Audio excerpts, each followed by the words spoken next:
The natural world is a system of concentric circles, and we, now and then, detect in nature slight dislocations, which apprise us that this surface on which we now stand is not fixed, but sliding. From the essay Circles, by American philosopher Ralph Waldo Emerson.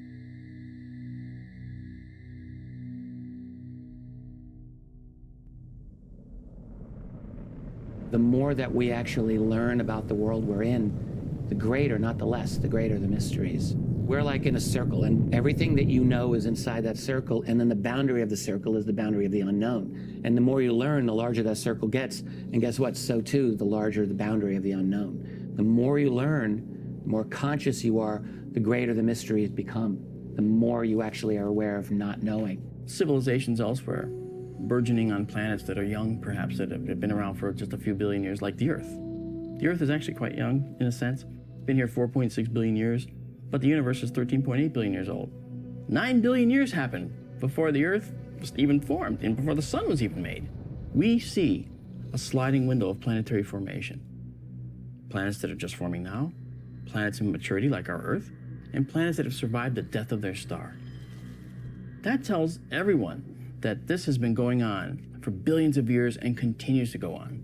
So I expect that there's going to be civilizations at all levels out there. I know our science is not nearly the science of, say, an extraterrestrial civilization that's been here for 9 billion years. It won't be. But our science has made some progress, and we can see residual effects within our scientific purview of another advanced science that's affecting it. And that's what we're looking for. We're looking for something that's kind of adding this noise into our universe that we can detect. And that's where all this happens. This is where all this comes from. There's definitely enough corroborative information out there to justify more research into this story. There was a Harvard study not too long ago that made a lot of news, where they said, sleep paralysis was the answer for this phenomenon. What's interesting, I felt, was the amount of attention that story got. And it got a lot, which indicates there are a lot of people interested in the mechanisms of this phenomenon, why this happens. We acknowledge the UFO problem as a real phenomenon. There's something going on. So we have to ask ourselves, who's behind it? Is it the Russians? No. Is it the American secret societies? Not entirely. There's a component of otherness to this. And when you get story after story of these abductions, I don't think it's that impossible to believe, to be honest with you. We often demonize experts because they aren't kind of going where we want them to go, or that can happen. And I think that's dangerous. It pushes them away, and it makes us versus them. And there's certainly room where we can all kind of go together, because it's not important whether there's something happening at the quantum level or whether DNA is being manipulated. What's important is that the issue is addressed seriously, and that we all walk down the road of trying to discover what's going on together.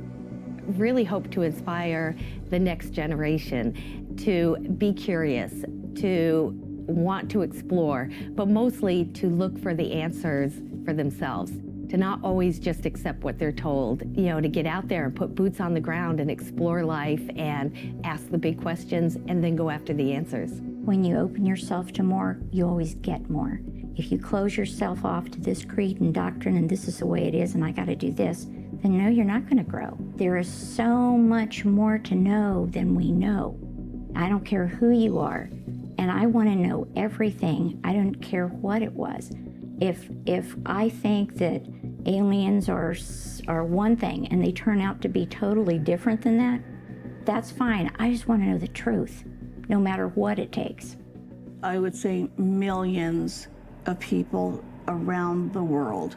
The Roper poll did a couple of surveys several years ago, and they came out with 1 in 50 American adults, that's just the United States, that had experiences that could point to abduction. We're just talking 1 in 50 in the United States. A tremendous number of people in the world, not only in the United States, who are having these visits from extraterrestrial beings. I've also concluded that there are many different types of extraterrestrial beings who are coming here to Earth and interacting with certain human beings. It's a strange kind of scenario, right? But there's been a number of these that have come out through researchers have been dedicated to kind of unpacking this. So I think that there's something happening here. Some of these cases are believable, as incredible as they seem. The individuals, I guess I would say, seem believable. You know, when you hear these stories from the most credible people that aren't asking for anything, they just want to tell you. In today's world, it's extremely brave for someone to make their story public in this arena. Obviously, this has caused an issue in their life. And this taboo means that there's a lot of people going untreated for something that's affecting their well-being. And that's just wrong because of this ridiculous kind of irrational taboo we have around the thought of aliens.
This film is not for everyone.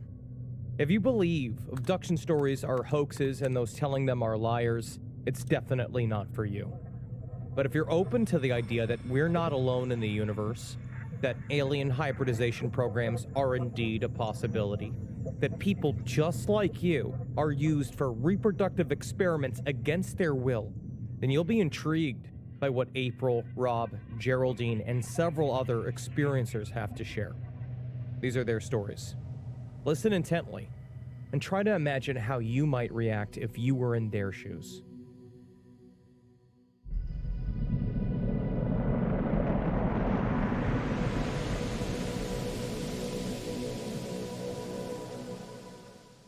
This is back in, the 90s. I can remember waking up at like 3 a.m., going outside of my bed into a field across from the countryside we lived at, and to start looking up at the sky. And a piece of me was wondering, where is that light? Where did that thing go? Spent many nights, wondering, what did I see? What was that? I remember my mom was compelled to talk about it, urged me, you want to draw a picture of it? Do you want to draw colors of it? The disc shape with all the different orange, green, red, and draw them really brightly. And sometimes I draw like a light shining down onto the house. My family and I were watching fireworks with my wife, and I see a little satellite, up in the sky like that. I remember just telling everybody, hey guys, look, a satellite. Oh yeah, fireworks. So nothing, I think nothing of it. Later that night, about 2 o'clock in the morning, I see the satellite again, but it's coming out from a different angle. Next thing I know, that satellite is just over the neighbor's house. A typical glowing disc-shaped object. And as we're walking, right, like this, the ship is also going with us, right? And then we'd stop, it would stop. We'd look away, and the ship would light up, and we'd look at it, and it'd turn off. And for about like 10 minutes, it was doing that with us. And then next thing, it's just, boom, it's gone. It's the satellite again. And at that moment, I was like, this shit's real. 3 years ago, I wouldn't even imagine that I would be doing what I'm doing today. Not even a little bit. When I was abducted in 2013, I didn't want to tell anyone about that. There was no way I would tell my extended family about it. And I had to think 10 times before telling my family about it. 3 months after my abduction, I met my partner that I was with at that time.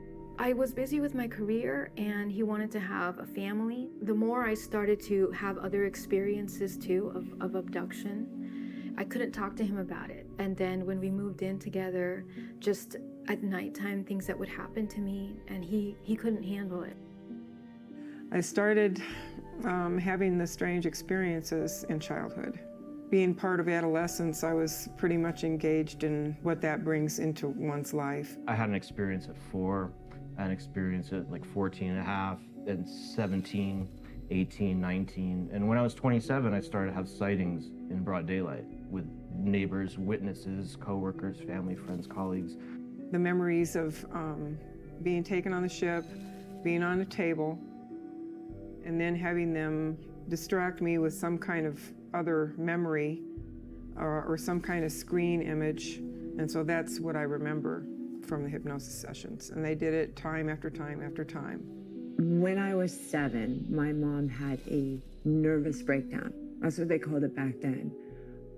Manic depression, call it what you will, but there was something always about it that was not biochemical.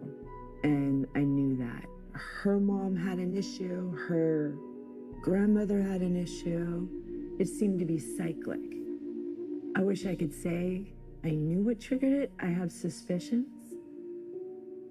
But it never left me that there were aspects of her mania that panned out to be true, things that she said that she knew that were true.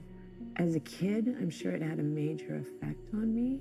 But at the same time, I was still very much wanting to go outside and play and do the things that normal kids do. I was up late, everybody else had gone to bed, and I was sitting in a lazy boy chair, and I noticed to my right, peeking around the corner at me from the dining room into the living room, was what you would see as a typical gray alien, like you would see on TV or something, was peeking around the corner at me, and the way he did his neck was so strange, the way he held his head and bent his neck. I was petrified. I normally would pray, with something. I couldn't even think. It was just my brain did not know where to put that. Even when I went to first go tell my husband what I had seen that very first time, I didn't have proof of that. But I knew what I had seen. I know what's happened to me, but I can't prove any of it. I went in my room to go to bed. I was an office manager at the time. I had a project due the next day. I sat my alarm next to me, sat on my bed, and I thought, if I fall asleep right now, I'm gonna get 6.5 hours of sleep. I did a quick little, close my eyes meditation process sitting on my bed. Just a real quick, visualization process, calm myself down, deep breathing so I could get to sleep right away. I turned to turn off the light. I look back at the clock. I just set the alarm because I want to make sure I didn't forget to set it. It was absolutely set. I go to turn off the light. I look back at the clock, just again, double checking the alarm. It was 2.5 to 3 hours later. And I was like, okay, what just happened? And I couldn't get an image out of my head of 3 gray aliens standing next to the bed. I was living in Manitou Springs, and I was dating a woman named Gina. We had a 2-bedroom apartment, ground floor apartment. was late. We'd gone to bed, and I heard this blood-curdling scream. And I woke up, and I rolled over, and I looked at the clock, and it said 12:36 a.m. And then my girlfriend got up out of the bed, didn't say anything, walked into the bathroom, didn't turn the light on, shut the door, and I heard the toilet seat cover come up, and I heard her sit down, and I was facing the bathroom door, and I thought, that's odd. And then I felt really pulled back into sleep quickly. The hair on the back of my neck stood up, and everything in me was an alarm, like danger, danger, danger. And I opened my eyes, and standing against the wall next to the bathroom door was this little gray creature, and it scared me really badly. I had a lot of adrenaline go through my body, and I tried to move, and I couldn't move.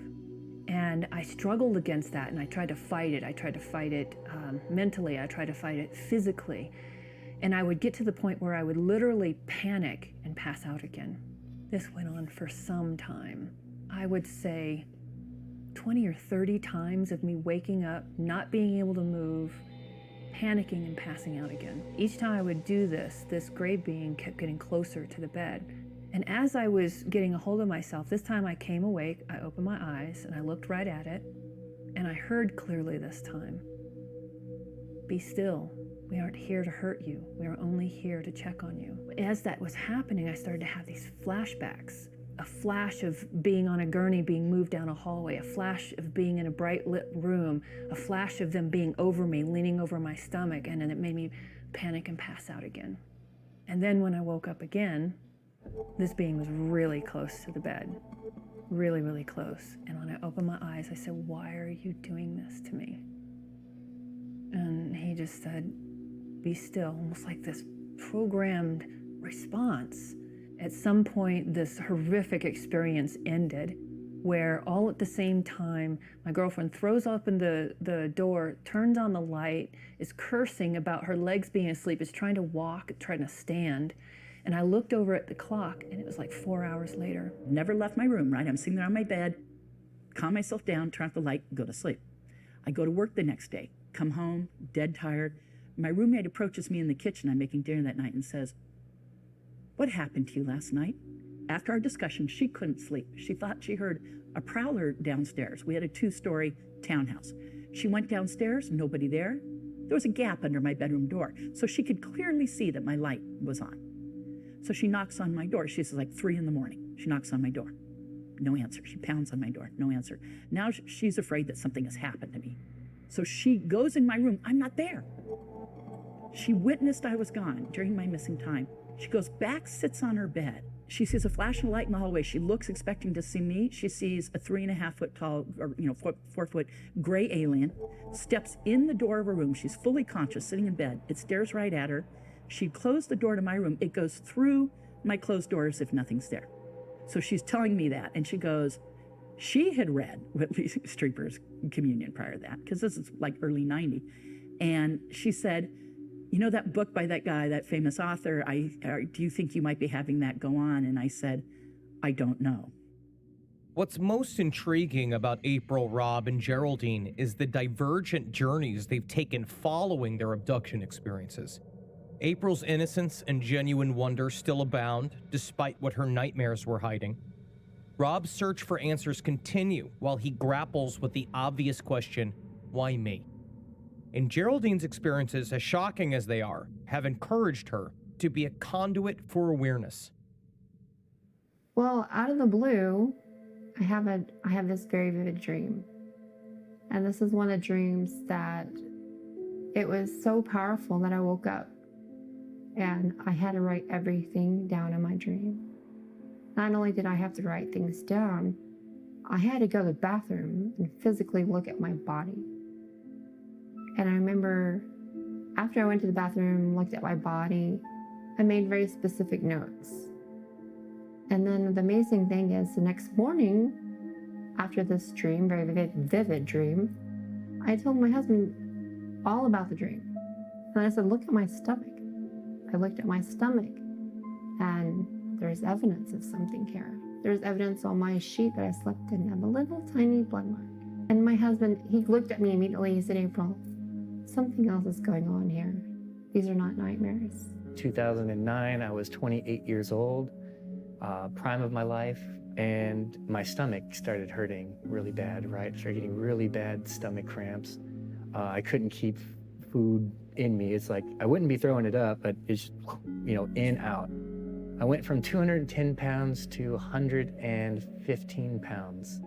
I was given pretty much not a good diagnosis. The doctor said that I was gonna end up dying and that I needed to have a feeding tube put in me, and they couldn't determine what it was. They just knew that I was gonna die from this illness. A ton of research and a string of encounters that made me go like, oh no, you know, best way to describe it is a pit dropping down into my stomach. Oh no, I might be interacting or involved with this phenomenon. I went to bed, everything was normal, and exactly at 3:33 on the dot, I wake up and there's such a bright light, and it just annoys me because the first thing I think, who is that inconsiderate person shining this light? I go to my window and I'm looking through my blinds and I see the light even brighter. I mean, so bright that my eyes hurt, you know, I'm squinting. And I'm trying to look behind and I'm like, that can't be a car. What is that? And I see metallic and I see the ship. And then I'm looking to this side, light and the ship. And as I'm approaching this, my body just paralyzed, completely paralyzed. And on the other side, there are these 6 tall shadows that I'm seeing from this light emerging. And I'm seeing them walk towards me. This gray, it was a gray with these gigantic eyes. And I'm seeing the other 5 in front of me, the 6 is over here. And I'm getting pulled inside the ship and I'm walking in with the being next to me, waves his hand and everything around me changes. When I have an experience, I say I'm coming into the awareness of the experience, right? So when I become aware that I'm having an experience, it's like, poof, you know, you go to bed and then something's happening to me. Like this, you would say, think dream, but it's not a dream because you have your 5 senses. You know, you can touch, you can taste, you can smell, and, you know, hear, and there's textures, you know, you can see the textures, where in a dream, you know, there's not so much texture in the dream. So it'd be stuff like I'm standing in my pajamas, you know, by like that I've gone to bed and I'm in the pajamas I go to bed in, and I'm like in this metal dome, and there'd be like a platform on the ground and this weird grated floor, but there'd be all these little tiny gray beings surrounding me, you know, and they're all looking up at me like. How I now see abduction is that it's realer than real life. And it's almost as if a veil, a very delicate veil, is completely ripped open and you can't close it back up again. Our life is an apprenticeship to the truth. And around every circle, another can be drawn. There is no end in nature, but every end is a beginning.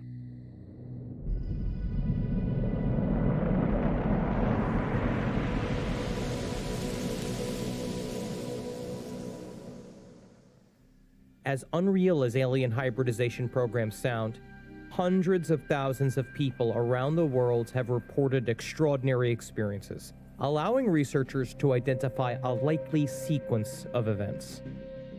The abductee witnesses a UFO, is taken aboard a craft, and undergoes physical and neurological procedures. Ova or sperm is extracted following another abduction. Alien genetics are introduced in vitro or through sexual contact with an extraterrestrial being. Following another abduction, an embryo is implanted. After carrying for up to 4 months, the woman is abducted again and the fetus removed. A woman or man is abducted and shown their hybrid children. Memories are implanted, so the abductee doesn't recall the event. One of the hardest things for me to wrap my head around was getting into the field of not only abductions, but a breeding program that involved extraterrestrials. And yet there's case after case that has probative evidence to support the witnesses' accounts. You can't ignore this anymore. Some people have been taken men and women, have been taken, and some of them have been used for purposes of reproduction, and it appears hybridization. Blending with another species is something that you would do if you want to fit in and not be noticed. Why would you do that? If you were a conqueror, you would just come and say, get out of the way, and you'd crush them and then take over. But if you want to blend in, it means one of two things. It means either you're not strong enough to overpower and take them, or you're desperate because something's wrong with your world. And so you're trying to just find a new foothold, a new purchase, you know, a new island, a new Easter island for your species. And I think that could be some of what's involved. Very well could be, but I would probably tend to think they're more here to upstep us and bring us into another era. I don't know that that is happening personally. However, I do think it's important for people to know that there are many, many people who do believe this is occurring to them. And for that reason, it does deserve to be taken seriously. I think it's one of those irrational blind spots that we have in society right now. I just can't imagine not wanting, you know, to do something, and yet they're laying on a table and these odd machines are around them. You know, just I think the fear, or, you know, just what's next, and just their lack of free will to get off the table and say, no, I don't want to do this, and that be okay. From one side of our house, we could see a bright light. We were very drawn to it. And if you go to the next door room, which is the living room, the light wasn't there. So being curious nature that, of course, I would go back to the other room and say, oh my goodness, look at these lights. Look, Mom. So my mom would come and see it. She saw it, and my sisters saw it, and we were mesmerized. These lights were going different colors. They were speeding faster and faster. Soon before we knew it, it was boom, right in front of our eyes. My very first abduction was in Fremont when I was a child, 5 years old, living in an apartment just off Fremont Boulevard. I always used to go into my mother's bedroom, which was facing the pool. One day I went in the evening time. My mother wasn't home, but my father was distracted, and I just went in there by myself. And as I'm looking outside the window, I'm seeing a light. So when we went into the regression, I'm seeing the light, and next thing I know, I'm 5 years old walking up inside of a ship. And as I'm walking up inside of a ship, they're making me sit on a dental chair, and I'm laying back, and they are inserting inside of me, in my uterus, in the very back wall, an implant to monitor the body. My wife and I were staying, you know, in the motorhome here, and I hear in the back garage, to get into the garage, something jiggling the door handle, right? And I'm like, oh shit, no, man, you guys, because at this time I'm starting to realize that I'm being taken, so I'm staying up to avoid being abducted, you know, and just this intense fear. And all of a sudden I hear something coming into the garage, and I'm like, oh shit, they're coming into the freaking garage, man, because, you know, everyone's sleeping, right? It couldn't be anything else. And you can hear the little footsteps going through out in the garage, tinkering around and shit inside the garage. And I'm like, oh, I'm not going to sleep, but I am going to sleep because there's something making me go to sleep, right? So I'm blacking out. There's all the children in one room, and I'm a child being brought into this room, and I'm seeing all these children everywhere, and I'm being regressed as a child walking into this. Okay, what's happening here? I'm one of these children that's going to be inserted. The children seem happy, and they're playing, and they're enjoying themselves.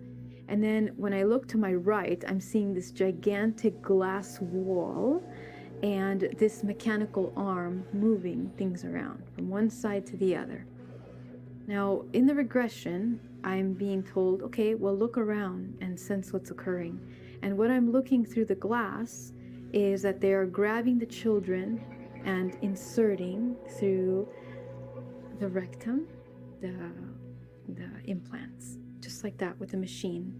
And yes, they are bleeding, and they put the children piled up, unconscious, in another corner.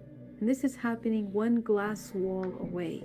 Further in the ship, you go to the other side, and that's where they extract the babies as well from the women. And I'm seeing the women that are being put inside of these hooks that open their legs up, and the children are being, they do something to induce the labor. It's premature labor because they always want the children in fetuses.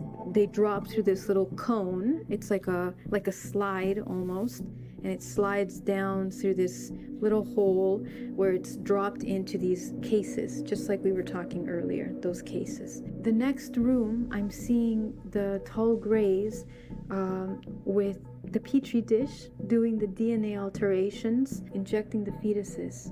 The entire operation, I guess it was a harvesting and hybridization ship particular to this process. Barbara Lamb has regressed hundreds of people. She hears common themes about the introduction of alien genetics. That material taken from her is mixed together with human sperm and mixed with the genetic material, the reproductive material of the extraterrestrials. So a new little embryo is created by them. The next regression goes to when I'm about 15, 16 years old. As I'm walking onto this ship, everything is black all around me, and I see a chair, another chair in front of me that looks like like a gynecologist chair, examination chair, basically. So I'm being made to sit on there, and they're inserting this gigantic tube inside of my body, and they began the insemination process. So the liquid that they're putting within you is freezing. And I just remember that if you could just visualize, I guess, putting an ice cube inside of your body, and just, it's just horrible. When I was regressed, what I remember is the pain. The pain, you tap into the pain sensation of what happened physically, right? Because your body's releasing information, basically. Now, another way that humans are experiencing the reproductive program is to actually have a sexual relationship, a sexual contact with one of the extraterrestrial beings. So I have regressed certain women who've had sexual intercourse with male extraterrestrials, particularly with the reptilian species. I know of at least 5 times I was abducted for reproduction. They took me out of an environment, basically. I was at a party, and I met this beautiful looking man, and I don't know what happened, but I think he basically drugged me of something. And in the regression, I'm saying that he is numbing me. The only thing I remember in waking time is seeing his face and his eyes, because I remember meeting this person, but I don't remember being with him in the way that the regression brought it up. What I'm opening my eyes to is seeing his face directly in front of me, and he is inside of me, and I am seeing his very cold, expressionless face directly in front of me. He gets up and he walks out, and I can feel that I had been inseminated. Light skin, blue eyes, dark brown hair, very, very tall, like basketball player tall, and slender, perfect body, very, very perfect body. Handsome man, basically. But the second part is that I'm now looking who this man is, and apparently it's a screen image of the reptilians that were working there in that time. And it's actually not a real man. It's just a screen image illusion. So basically what that means is that For some women or men, when they are gathering eggs or trying to inseminate, they create these images, these screen images or experiences like holographic realities to make it look like you're experiencing something, but you're not. Something that they would pull from my subconscious mind that would look like an ideal image of what a beautiful man or attractive man would be to me. I'm in and out of consciousness while this is happening, but I can see clearly him getting up out of the bed, not looking back, not talking, nothing. He's just leaving the room, marching out of the room, like a zombie, basically, like a robot. And I am sitting there on the bed, and I remember feeling cold again, that cold sensation. And then the woman is taken another time, and that little embryo already formed as a mixture, a hybridized mixture, is implanted in the womb of the woman, and she will gestate that little embryo for a while, usually a month and a half or 2 months, or maybe a bit more. And one time I had look like a burn, a triangle burn next to my belly button. With a very long needle through the belly button, would probe around in the abdominal area until they found the uterus. Then they would go into the uterus and they would find the fetus with that instrument, and they would have some little thing that could capture it and pull it back out. They have this prong, like a I believe it was a 3-finger prong, and they bring it inside of the body, it holds on to the fetus and pulls out. It just happens quick, it's so fast. That's another thing that's really incredible. They pull it out, they clip it, they hook it up, and they put it in, just like that. The hybridization program Rob was exposed to was slightly different. He was not subjected to reproductive experiments. I don't remember exactly the day. I just, the experience itself had a dramatic impact on me. And I remember just coming into an experience, right? Becoming aware that I'm having an experience, you know, textures and everything. And I was in like this underground facility, the same kind of like grating almost on the ground in some dirt, and but like lights going down, like a, you know, stereotypical rock underground facility, right? I'm walking with this being down the hallway, and there's other beings walking, just kind of looks like him, but not quite, going this way.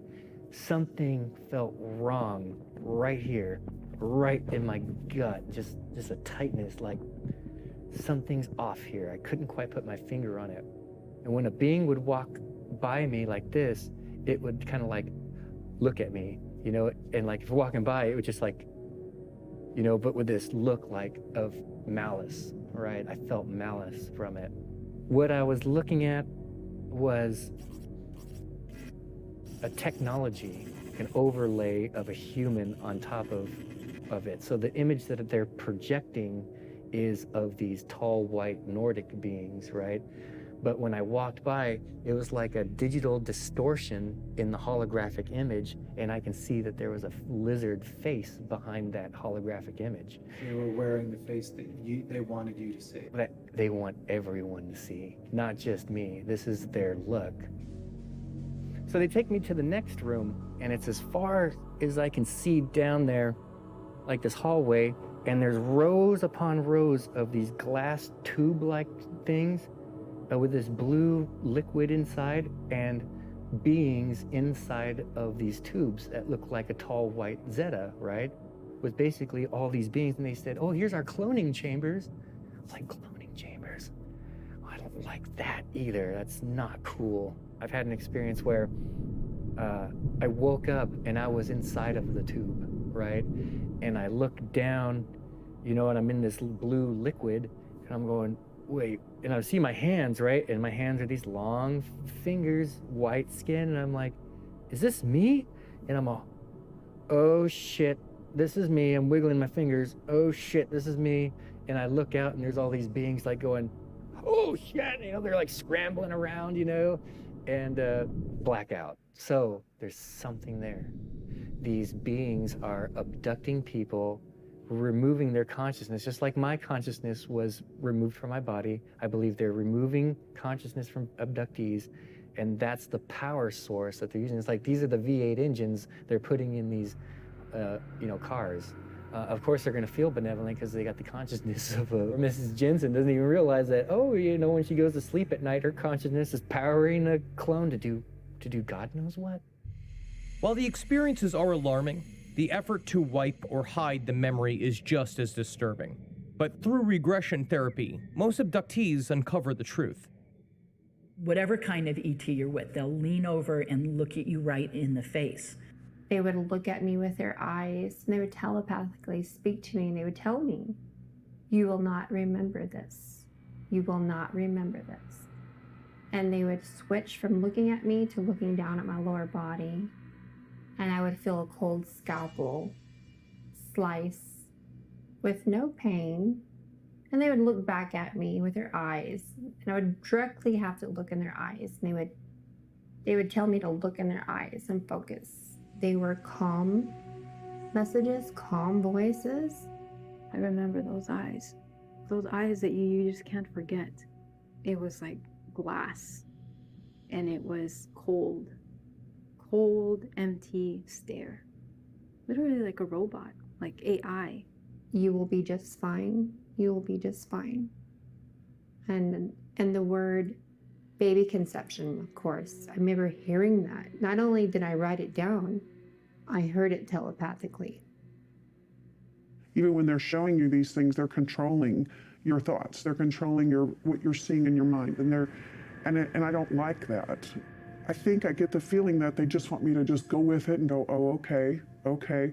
But I fight it, and it's hard to describe, but you can feel that they're frustrated with you. This program is a part of the reptilian program, a much darker program, darker from our concept of, negative.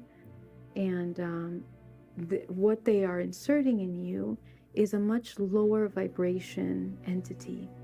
And the reason why they create these screen images and they go through all this trouble of doing this is because what happens with sexual energy is when a union is created, the amount of energy that is created from that union is an energetic signature that is ingrained into the hybrid being. From the moment of conception or contact, literally, that unification of that energy is imprinted within the subconscious mind and the vibration of the being, and that's going to designate the vibration and the subconscious mind of this whoever they're creating throughout their entire life.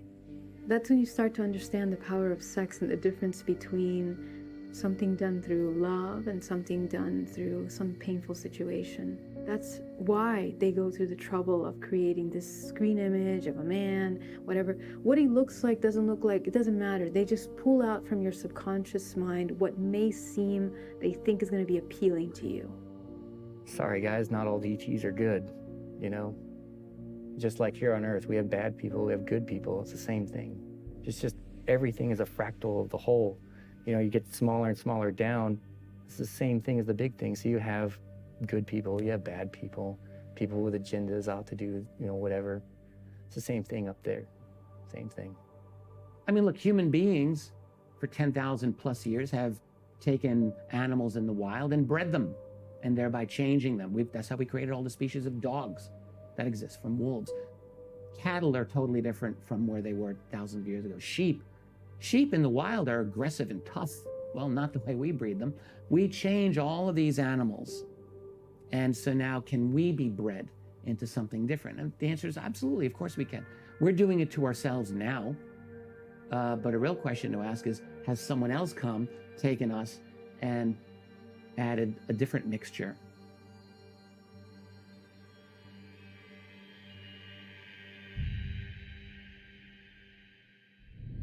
There are no fixtures in nature. The universe is fluid and volatile.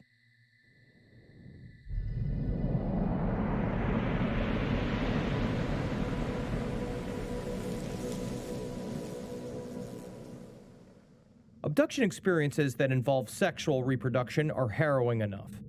But the emotional and psychological challenges only intensify with what comes next. Well, we were very excited because we had one daughter, very blessed, and changed our world for happiness. We realized we want to share this happiness with a sibling. I called a friend of mine out of this women's spiritual group in Manitou Springs. I said, please come over, I need some help. Something crazy happened last night. Looks me up and down, she tilts her head and she goes, Sierra, are you pregnant? So I told her everything. And she's like, okay, yep, makes sense. And I'm like, would you please just tell me what's happening? And that's when she broke down the whole Zeta hybridization program in detail. And I just sat there shaking my head going, this is a bunch of nonsense. I'm not bisexual, I don't have a relationship with men, so it's like, how am I pregnant? When we have the reports from the witnesses that have an alternative lifestyle, such as lesbianism, that have never had sexual relations with a man who is now pregnant, what do you do with that? We formed a plan. I said I wanted to keep the baby. It was nobody's right to impregnate me and use me as a laboratory rat. I wanted to keep the baby. They had me move out of my girlfriend's house, and I would go and stay with each one of these women. And then they would tell me when I would move. So it was like this whole cloak and dagger thing that we did, knowing that I was pregnant 4 months. I could have been pregnant a little bit longer before then. I was starting to show. Well, the women were telling me what to do, taking care of me. And my girlfriend and I started having a lot of riff. I really think, even though she's such a believer, when confronted with it, I think ultimately she thought I slept with a guy and got pregnant. Last big argument that we had, she's like, Sierra, this is a real baby. You need to go to a doctor. I've always been very careful with my partners, and we've always been very conscious about having the right time to start a family. The times that I would become pregnant was very, we couldn't understand how that could have happened, okay, number one. Number two, it would always end in a miscarriage. Yeah, I could conceive, but I never kept it. I would have indications of pregnancy, heightened sense of smell, sensitivity, things like that, and then I would have a slightly heavy period and gone. I don't even think I knew that I was pregnant on a few occasions until I had a very late period. I went and checked and, oh my gosh, I'm pregnant. And then I had a miscarriage. It's like, oh, okay. It was an emotional roller coaster because sometimes I would get excited and I would be like, oh my gosh, I'm pregnant. And they were like, we didn't expect it. Well, let's just make the best of it and we'll just, make it work. Some months I would miss the cycle, and then 3 months would pass and I wouldn't have my cycle. And then I would think that I was, pregnant, but there was no way, I didn't have a partner or anything. 1 month all the way up to 3 months, then we let my body clear out and try again in 2 more months. And it began to be feeling like it was going to be another letdown, and why are we trying again? Very emotional. When I started to have the miscarriages in November, I went to UCLA because I didn't want to. I would have a miscarriage, just like a normal miscarriage. Then other times I would go in for my appointment and there would just be no baby. It would just be, you must have absorbed. The doctor would say, your body must have absorbed it. Medical doctors, medical science would say the same thing, like you had a miscarriage and your body absorbed that child, that being. I don't feel comfortable arguing with medical doctors about this. All right, they know a lot more about this than I will know.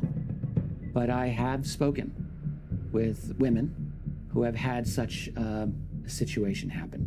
And what's interesting about some of them is that they have also had what any normal person would say, that's a UFO experience, that's an alien abduction experience. In other words, some of these people, in addition to having a missing fetus, have also had clear memories of abductions by non-human beings.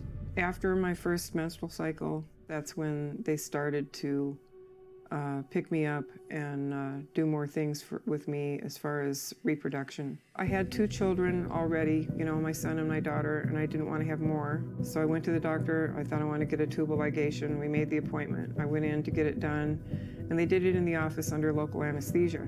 But while he was in there doing the tubal, he said, you know, your abdominal cavity is full of adhesions. Have you had any other procedures? You know, every time I would go to the doctor, he'd be like, you're fine, you know, there's nothing wrong. And then they found cysts, little cysts. That seems to be very common with women that do this. They've had sonograms and, you know, pregnancy tests that show this. Clearly they're pregnant, and then they report literally overnight, they're not. They knew something was different. They knew something was wrong. They go to the doctor, and there's not a sign they were ever even pregnant. It was probably about a week and a half later, I sat straight up in bed and I screamed. And my stomach was flat, and I was like, it's gone. The baby's not there anymore. When a woman is pregnant, many times that the alien beings will abduct her and manipulate the fetus in utero. I would say about 16 of those are done through like in my uterus, like actually insemination. Can that happen? Well, we know we do in vitro fertilization. We do, you know, we have surrogates who can carry a baby to term for others. Okay, we have that kind of monkeying around within our genetic code now. We know it can be done. There have been very few doctors that I've talked to who have been willing to do much in the way of examination in these manners. And it is difficult because it costs money, of course. Equipment and labs and all of that is expensive. They did an ultrasound, and what the lab tech said, and understand this was kind of said under his breath, and he said, well, that's interesting. It's something I've never seen before. And I said, what's that? And he said, a perfectly intact egg sac without an egg. I was told that I had endometriosis, which I just attributed, you know, the miscarriages to that. But again, I was young. I just took the word of the doctor and didn't question it too much, to be honest with you. I couldn't connect the dots. And my doctors I went to, you know, a lot of them would be like, you know, just take it easy. It's supposed to be a relaxing period. You need to go ahead and learn to have a stress-free weekend, you know. A lot of it was trying to be associated with stress, but I didn't feel stressed out. They always want to do testing on your hormones. Are you sleeping okay? His stress level, what's going on in his world. Is your career very demanding? A lot of factors. After probably the 5th miscarriage, we began to get a little bit antsy and emotional about it. It was taking a toll on me, my body. It's painful. It's very painful, and they are not gentle, obviously, because, you know, they don't think what they're doing is wrong. They also don't have the same scale of emotions and sentiments that we have. It's very different. There's a number of these cases. I personally believe, this is one reason I believe that there's a hybridization program, because of this factor. My personal experience, I would put it in the hundreds of, you know, reports that I'm either aware of or have been personally involved in. These are more common than most people realize. And when you have a number of these witnesses remembering this, then I pay attention to that. I think that this is something that's going on. This is so difficult for, you know, not only the female abductee, but if they're in a relationship where a woman like April will have several miscarriages, and then she'll finally be able to get pregnant. I thought I got the flu. And at that time, I did not know that we had become pregnant. That night was more of an awe moment of, this is the reason why you woke up with the blood on your stomach. This is the reason why you woke up writing down baby conceived. It was a moment of clarity of this being helped you create something to come. We've noticed that most of the abductees are in a certain age group. Everyone that I know of, their children are gifted children. They're all very bright kids for some reason. I don't know why, but the best way to change a civilization is to start with the children. And April truly believes she was a beneficiary of alien intervention.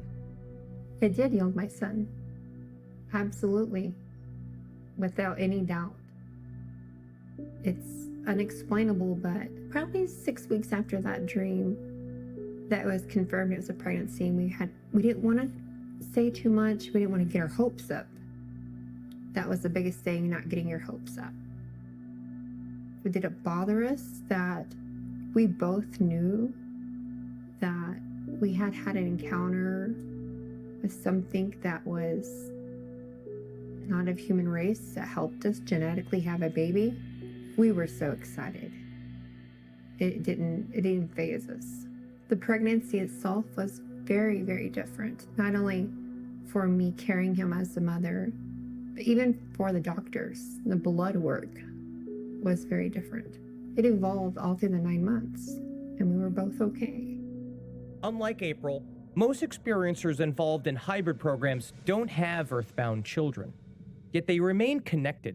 Some of them have talked repeatedly, actually. There have been a number of cases of women claiming to remember being taken aboard a craft and being presented with an infant that they were told was theirs. Some people have many hybrid children. Just last night, I regressed a man who had discovered he had 336 hybrid children. The number 17 sticks in my mind, which is a lot. But I think that not many of them grew up. I think most of them died in infancy. I have 24 hybrid children, and it's a lengthy process. Okay, the hybrid, the whole process of insemination, of having the children, and many other implants that happened in between in order to facilitate the program. Sometimes they're taken when the hybrid children are more in their childhood years or even older. And as I'm brought back into ship, he shows me again another box. The box has 8 little lights. 8 little lights. They zoom up in front of me, all around me, and then they expand. And the first thing I see is this little boy. Strange blonde curly hair. These magnificent, giant eyes. Eyes that we don't have on this planet. Complex eyes, deep eyes. And very frail, thin skin, thin structure to the body. Beautiful. And as I'm looking at this child, it's this feeling of love that comes over me. And I understand, I see myself in the child with this beautiful eyes, this face and everything. As this child comes closer to me, it's this immediate knowing that that is a product of myself, because I can see myself in the child. And I am overcome with this feeling of motherhood. One night, I went to bed, and I woke up in a cave. I can feel the cold, damp feeling on my feet. It's lit up with light that I can't see the source of the light. And there's a gray there with a little girl. And she didn't look right. She was pale, and her hair was stringy and kind of a dirty blonde color. She has a nose, but it's small.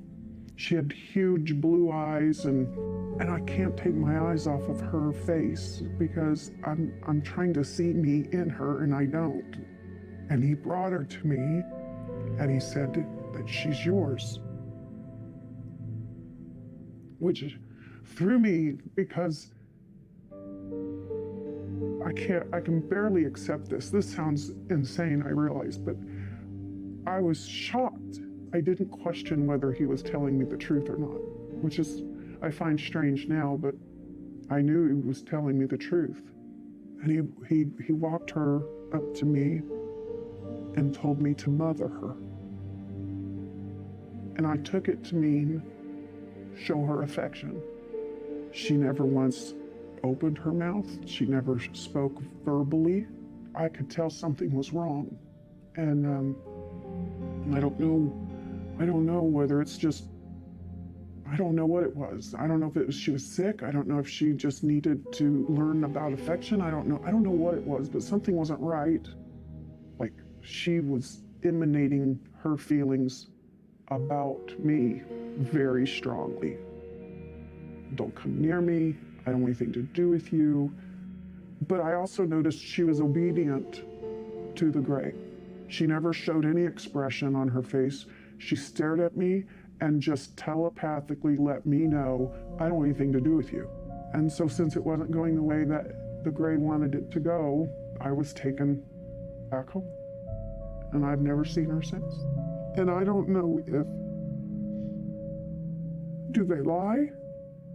You know, is it a lie? Is it possible that that wasn't mine? And, you know, I don't know. And if so, why would God allow that? It's just hard, you know, because you don't know what happened. And then they explained to me, we've done this before, we're gonna do this again. And I go, what do you mean they've done this before? And then they bring this little girl in the room. She looked to me to be roughly 4 or 5 years old. She had very thin blonde hair, like part in the middle, long to about shoulder length, kind of scraggly, very thin blonde hair. And because I looked right at her, just like I'm looking at you, and then I went, like, I don't want to look like I'm staring. And they immediately took her out of the room, and they took her past me out, because I'm just inside the doorway. They took her past me out the door. I kind of stepped back into the hallway. They take her down the hallway, and I go, and I was like frozen. I mean, they didn't do anything to me. I was just in shock.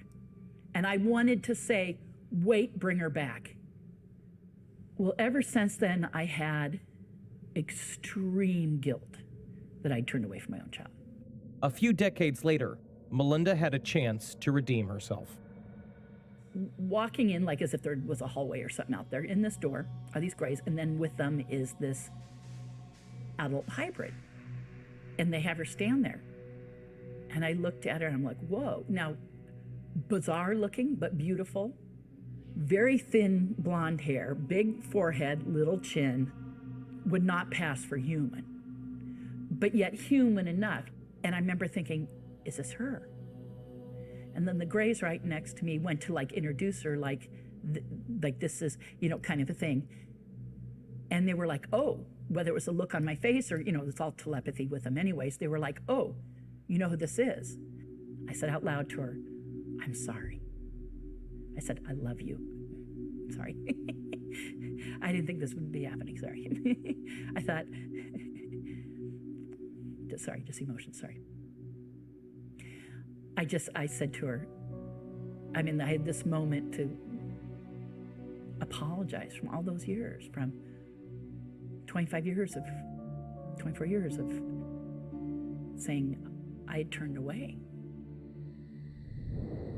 A new statement is always hated by the old, and to those dwelling in the old comes like an abyss of skepticism.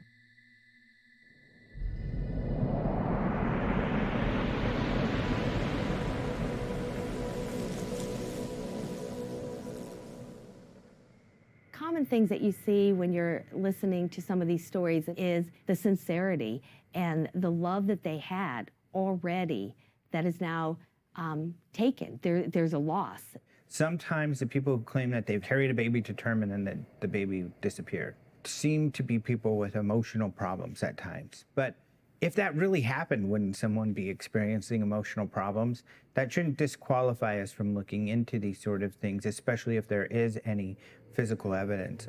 Certainly if you're talking about something that is seen taboo or fringe, then they're unfortunately not going to be as forthcoming to help people. First is you've had the experience. Am I losing my mind? What is going on? Could this really be happening? What happened to me? Getting over the fear to allow yourself to remember, and the trauma of the loneliness, the separation, the feeling like you can't talk to anyone. I mean, you're like traumatized twice. Emotionally, physically, and to just make sense of it all. Because at this point, my life is utter chaos.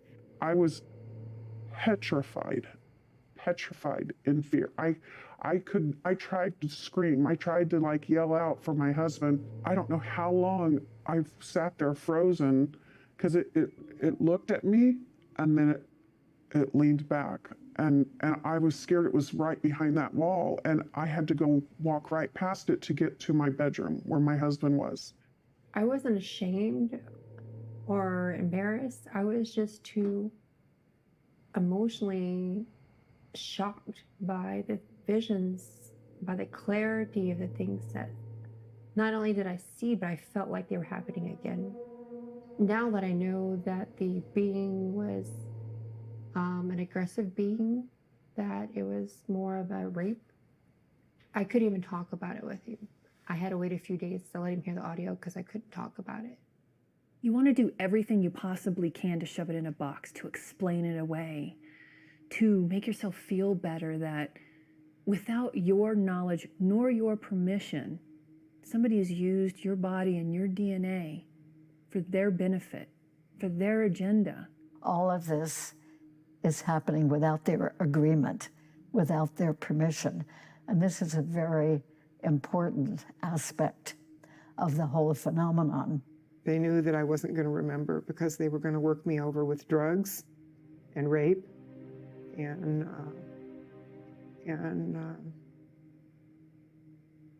just a lot of really difficult things, you know, really terrifying things. You mentioned the word rape. That's a very powerful word. Yeah. Is that really what you felt? Oh, yeah. Absolutely. Being held down, and you have this non-human in your face, and it had claws, and it hurt, and it was definitely something that was not wanted or willed for. They were each physical. They were all different.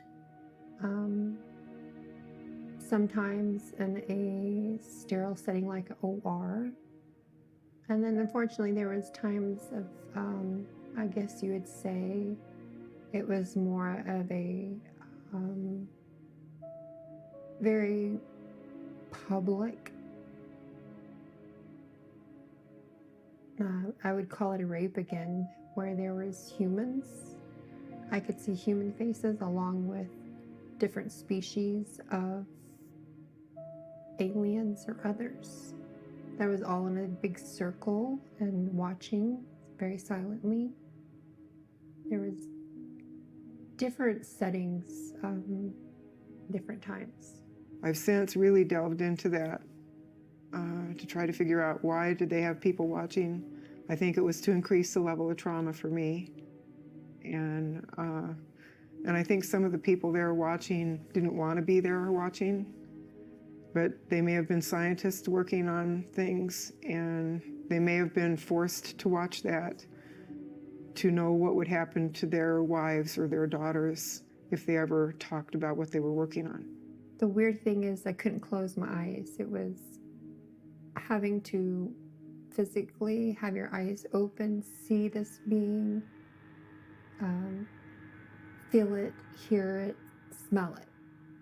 Very, very real. Unfortunately, part of this process also left me with fear. Fear of rejection, fear of ridicule, fear of judgment. But through the process, it was my own judgment that caused probably the most chaos in my life.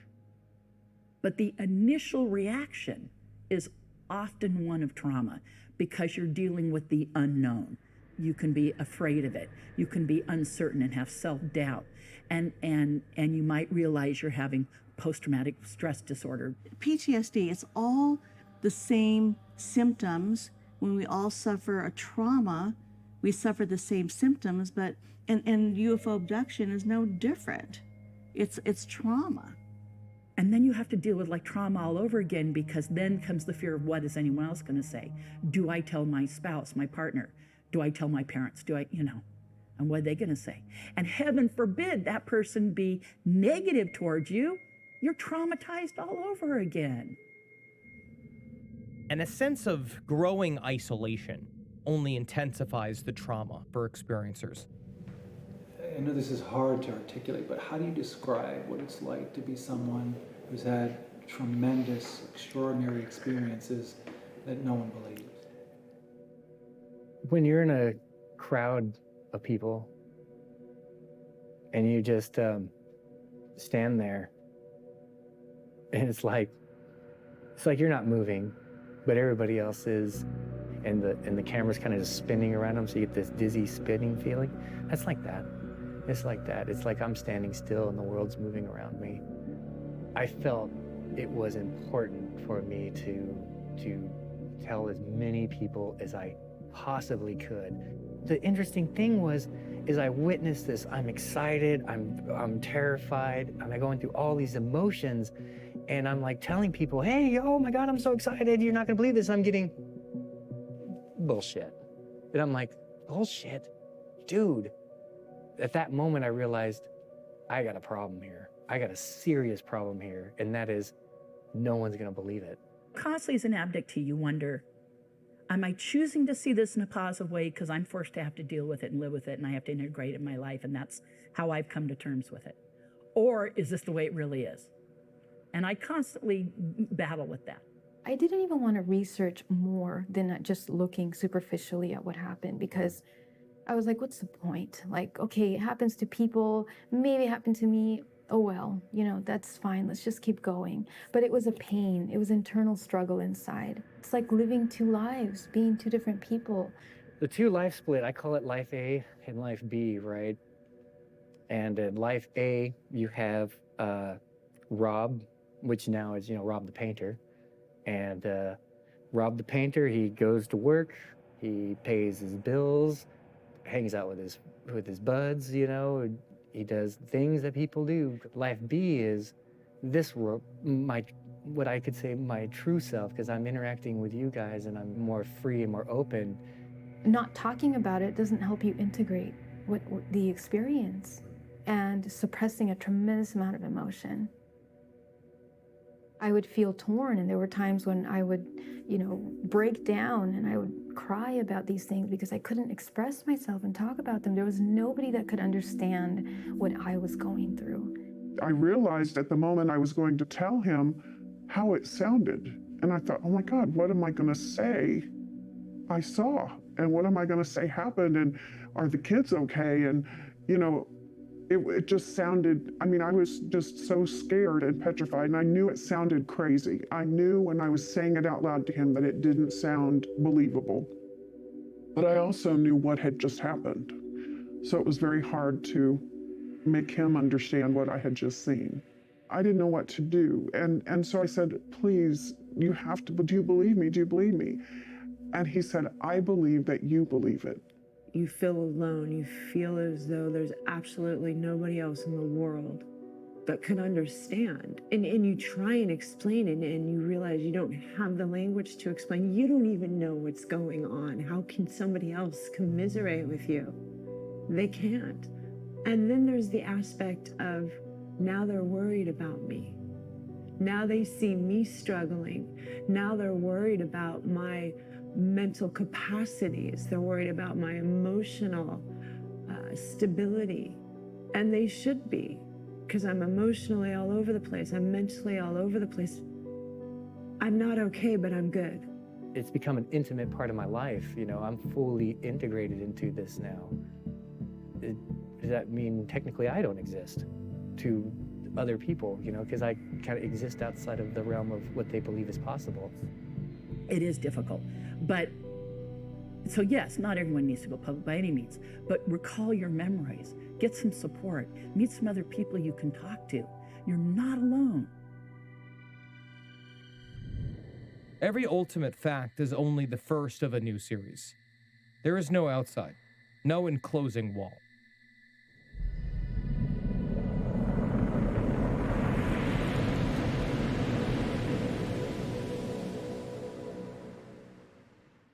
Once you start to remember some experiences, once you explore. So if you think you've had experiences, first is gather your evidence. I'm always telling people this. Gather things like, you know, draw your experiences, take photos of bruises and marks and scars, you know, scoop marks and other scars that appear overnight, needle marks, you know, take pictures, because later you'll have those pictures.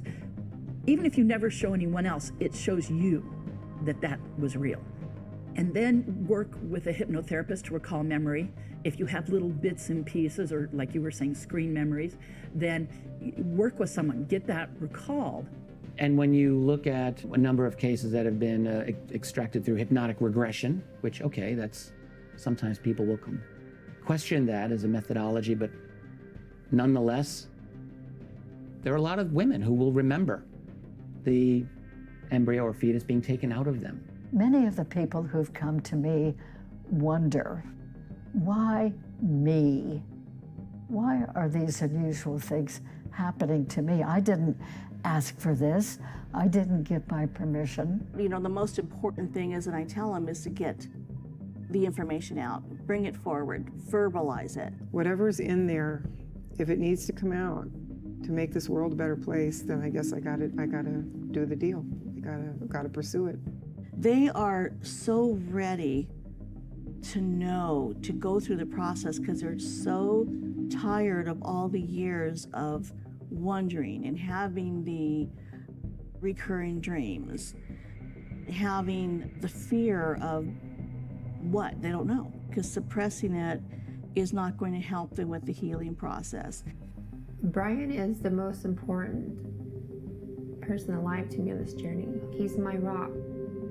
Not only is it comforting, but it's acceptance. It's, we are going to get through this together. We are going to make it together. There was an article he read on MSN of a young man that had went to a hypnotherapist in LA that helped him to place the nightmares and to place the events that were missing or traumatizing to him. That article in MSN had really broke the ice for him. My wife needs to talk to someone about these nightmares. When someone contacts me for the first time, I initially will send them information about hypnosis and what it entails and about support group, and that, you know, they must think about this carefully, because once the information comes forward, we can't put it back. You know, once the toothpaste is out of the tube, you can't shove it back in. They send me their questionnaires, I review it, they come in for their first session. I schedule 2 hours for each person. We sit and talk about what's happened to them and where they want to start. It begins to feel different. It begins to feel more acceptable to them. And that's one reason why I think it's very worthwhile if a person is doing some work and recalling the details of being part of this hybrid program and realizing more of the complete picture.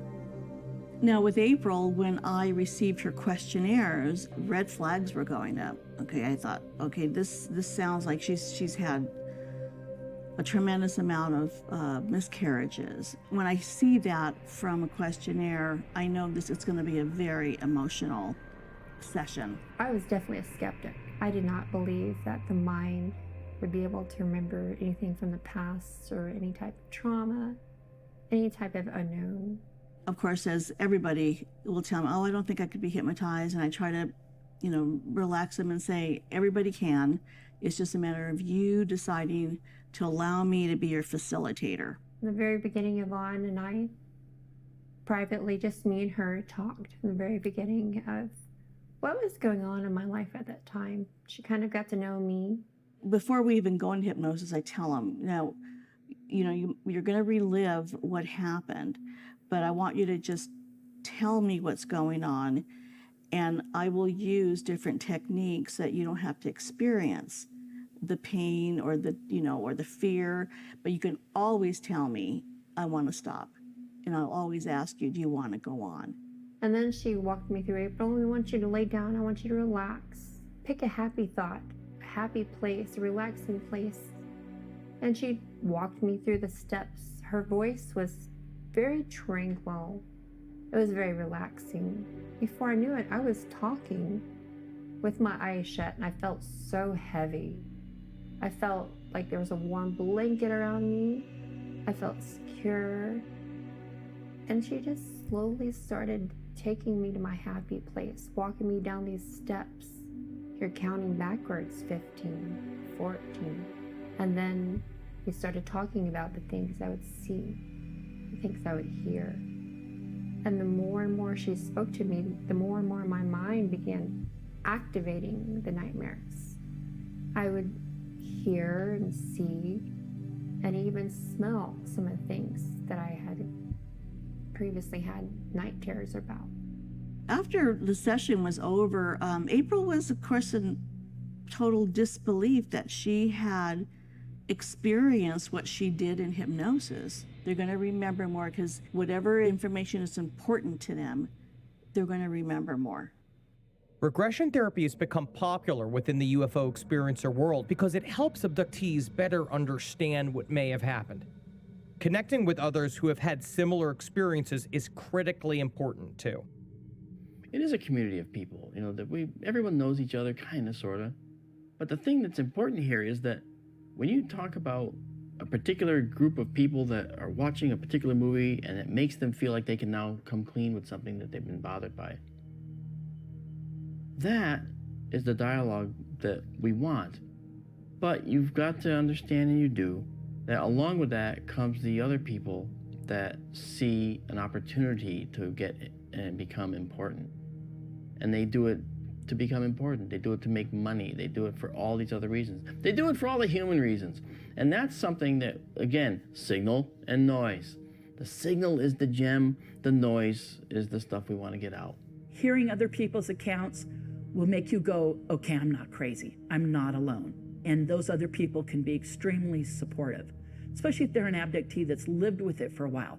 They've gone through all those emotional highs and lows and those moments of doubt and confusion and all those things that can help you. The very first time I went to a support group, the idea that I wasn't alone and I wasn't crazy was incredible, and that we were there supporting each other because something happened and we all believed that in some way we were contacted or abducted. The next step of me accepting that it was real was speaking to the people that were near me when it happened and having them validate, yep, that happened. It's the most important thing ever. It's the most important thing ever. You have to search out others. You have to. And if you're going through something, reach out. Dana wasn't alone in her experiences. More than 20 years later, members of her community still get together to discuss what happened. Support group meets once a month, and there's probably 30 people that come and go. You know, not everybody comes to every single meeting. But there's a lot of people who don't come to the support group that have had experiences that I've spoken with, and that number could be as large as 60. The most important thing is to talk about it and express yourself. And the more that we talk about it, you're doing two things. Energetically, you're raising the vibration in the collective consciousness, because now whoever's listening to you is planting a seed of new information. Secondly, you're helping yourself energetically, because now you're no longer containing that energy.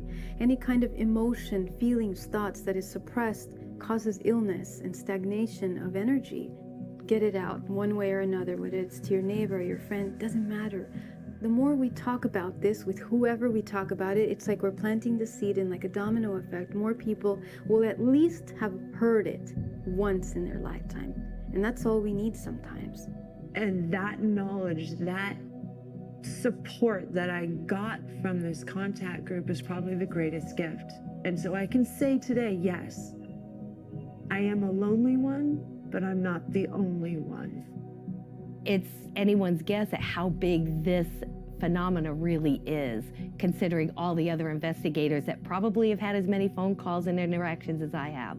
Now, having been in this field for a long time and covered the stories, helped run conferences and stuff like this, I mean, I help run the UFO Congress, and we have, at the Congress alone, you know, a huge percentage of the people that come to that conference come to these experiencer meetings where people come and share their experiences. In fact, it makes up a large percentage of the people. And if there are thousands of people sharing that they have these sort of experiences and talk to others, you know, there's probably a number who believe that and aren't sharing it with people. So the numbers, I think, are staggering. That's why, you know, it deserves attention. The patterns in the data are significant and they have to be appreciated. Doesn't mean that it's absolute fact, and then we go on to some ideology about interpreting it and we get all hell-bent on Going back in our boxes based on our own interpretation, I think it's fair to appreciate the patterns in the data and let the patterns speak for themselves and let the human responses be mature and evolved and responsible individually and collectively. And what else can we ask for? The wider your audience, the more noise you're going to get. But you're going to get more signal too. And that signal being louder, maybe there'll be some qualifications or some characteristics of that signal that'll make it more obvious to discern from the noise. And guess what? You only need one. You only need one good, solid signal. That's it. Question and answer. We can all go home, you know? Right? But until then, we have to just keep doing what we do, and we have to keep trying to wade through all the data. It's more than mountains, it's planetoids worth of data. But the one thing we have is consciousness. Like, that's our secret weapon, is this ability to break those boundaries, to break the matrix. We can all do that. That's actually something every single person can do, is break those chains, those mental chains. The life of man is a self-evolving circle, from a ring imperceptibly small outwards to new and larger circles without end.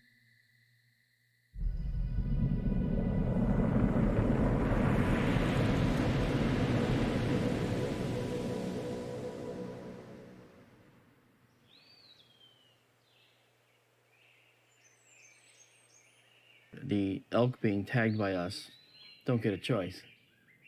And they're not being, you know, they get shot with tranquilizer darts. They're going, what's happening? And then bam, they put this tag in their ear. Well, you know, we're not giving them a choice. And the aliens aren't giving many of us a choice, perhaps, if they're doing that. That's, as we say, we're going to pretend that's actually happening. It may very well be. So that tells me that they don't consider us any kind of elevated being. It means that we are not considered beings worth telling this to, telling that they're being abducted. It means that they don't, these beings that are doing the abducting don't have the same morality as we do. We have got to remember that we're dealing with probably the most significant event that human beings could ever imagine. The arrival, the presence of others who are so far advanced, and they're here and they're dealing with us and they've got their own agenda. And the only way that we're really going to be able to make sense of it is by working together, by sharing information and learning and gaining strength from each other and giving strength to each other as well. More and more people are coming who've had the extraterrestrial encounters, but who are wondering what their special mission is. And usually I'm finding out they're already doing quite a bit of that mission. It's easy to say that I'm suppressed. I can't do this because they won't let me. It's easier to say that than to do the hard work to make it happen. And the people who do the hard work to make these things happen are making these things happen. And that's what it takes. The abductees that go public are risking that ridicule.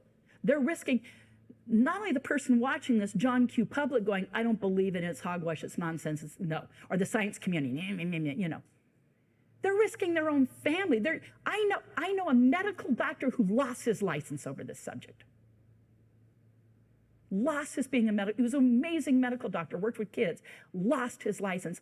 I know an abductee who I know multiple abductees who've been divorced over this subject, and I know one whose children wanted, when she went public, her children disowned her. No, sorry, I'm getting all emotional here. But I tell you, man, there's no reason to go public about this other than to help other people that have had it happen and try to convince a public that doesn't want to hear it that this is real. But you guys, this may have everything to do with the future of the human race and where we're going. Educate yourself, be open-minded, read, go to a UFO conference, see the researchers present the good evidence, make up your own mind. Don't let anyone ever tell you how to think. Make up your own mind about everything in life. But if you've got thousands of people that say this is an ongoing process, they've been subject to it, At what point do you say they're all lying or they're all telling the truth, or some of them are lying and some of them are telling the truth? I mean, where do you draw that line? Well, unless it's happened to you, it's just a story. If you experience it, changes you to the core. And that's the point, I think. Keep an open mind because, you know, something you hear today may sound totally incredible, but then you hear it again and again and again from people who don't even know each other. And if you keep an open mind, you'll grow with it. Whether you're sold on it or not, you'll see an evolutional process here. Know that these people have been through a lot. Have compassion. How would you treat someone who's been raped in a plane crash, a cancer survivor, or someone with a life-threatening illness, or a deformed child? How would you treat them? What kind of compassion would you show them? Show that to the people who've had this experience. Even if you don't understand it, even if you don't believe it's real, know that that person's going through something emotionally real for them. You don't have to understand it. You just have to be kind. God, isn't that the truth of everything? Being kind and compassionate to everyone? It's a ride I don't suggest people take. I don't suggest it because it's ruined my life. You lose your career, your wife, your house, your money, your dog, you know. How much of this is acceptable when you've done nothing wrong? You're an experiencer and you didn't ask for this, or you're a researcher and you're bravely looking into this. You know, people will ruin other people's lives because they can't accept it. All you do is you be there. You have a big enough heart, you know, a big enough understanding. You rise to the occasion and you say, I'm there for you. And that's all we ask. Unless you've had these experiences, they are hard to comprehend. But pain is pain. The struggle to understand something so extraordinary is a lonely journey. Sometimes we just need someone to be there for us, to listen. Unfortunately, my wife, you know, couldn't do this with me, but Megan, she's been with me like through and through, you know. Sorry.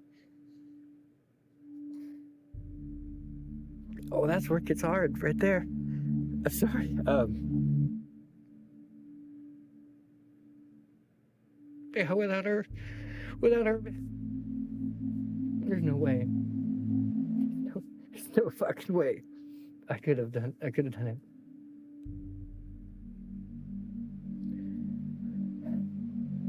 You don't understand the hell we went through together. The absolute torture.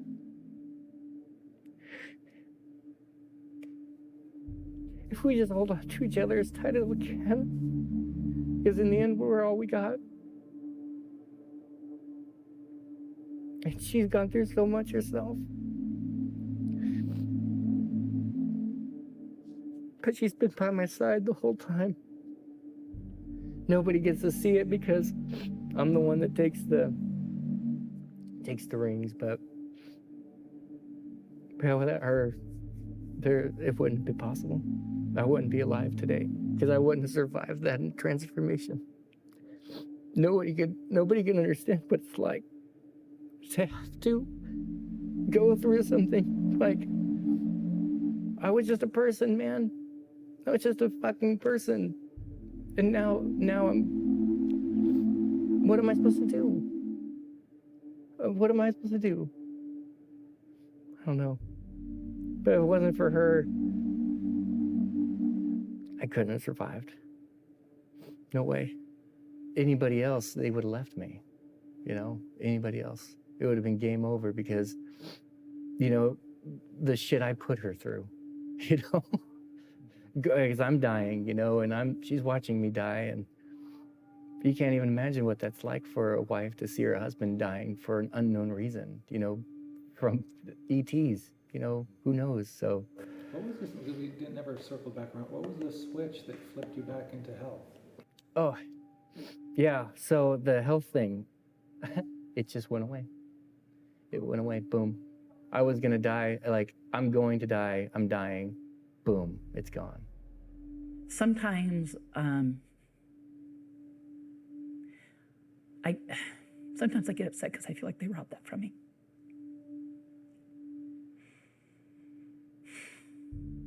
I don't Sometimes I don't know if I should blame them for that or just life circumstances.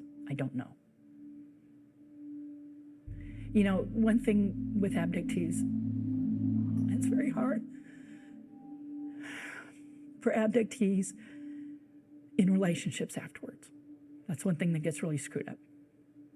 First off, will the other person understand this and that? And you want to keep it from people. And then it affects emotional intimacy. And a lot of abductees have issues with that. And part of me goes, well, no, that's just life, and you know, blah, blah, blah, blah. And then sometimes I go, no, these experiences have had an effect there. And I know that for a lot. If an abductee's watching this, I know that that's real common for a lot of them. If you're already in a relationship, it can screw it up. And a lot of abductees end up having a real hard time with intimacy and relationships. There's so many times where you push down things about this. You know, you like, you know, I'm fine, I'm strong, I'm stronger in this, you know. And then at times like this, you know, because these are parts I don't talk about. These are what you go in support groups to talk about. That's where that realizing, oh my God, I'm not the only one. You know, I'm not the only one who has those problems. I'm not the only one with those difficulties. I'm not the only one who has, you know, intimacy things, you know, and that's where that really helps. And it's necessary for more women to step outside of that fear, and if it's not the fear, there's the other duality of, oh, it's okay, it's beautiful, and ask the questions. Why are we okay with just the simple answers that we're getting? You know, people need to investigate and learn and find the highest level of truth within themselves. And each person may have another story and hopefully another puzzle piece to this to help us put together even greater understanding of this reality, which is necessary. And if we as humans are within a hybridization program here on this planet, what are we doing? Who are we serving? We need to ask those questions, which brings us to the lifelong existential question, why am I here? And as you can see, that's the same question that we've been asking even now with the hybridization program. Don't be dismissive of the unknown. Be explorative of it. Or even that thought in the back of your head that you should listen to sometimes. Or that feeling in your gut. You gotta get in tune with it. Don't always dismiss yourself or dismiss it as imagination. That intuitive feeling is given to us for a reason, I feel like. It's not like I'm special. This is the story for every human being. It's just I remembered a fragment of that. And it's only because I opened my heart. That's it. Just opened my mind and my heart. That's how I've grown. It's made me, I feel it's made me a better person. And it's just made me more aware of the nature of our reality. It's the part of ourselves in our own subconscious that fears. It's the part of ourselves in our own subconscious that hates and is angry. And in that way, those parts of ourselves are complicit with the sinister forces in this world that try to keep humanity as a controlled human herd. Is this what we want to become more of? It's a question that every human heart is going to have to ask itself. Do they want more power and control and restriction and limitation of everything about who we are as a species? Or do we want to become what we're intended to become? Do we want to fulfill the potential that is within every codon in our DNA and see where that can take us?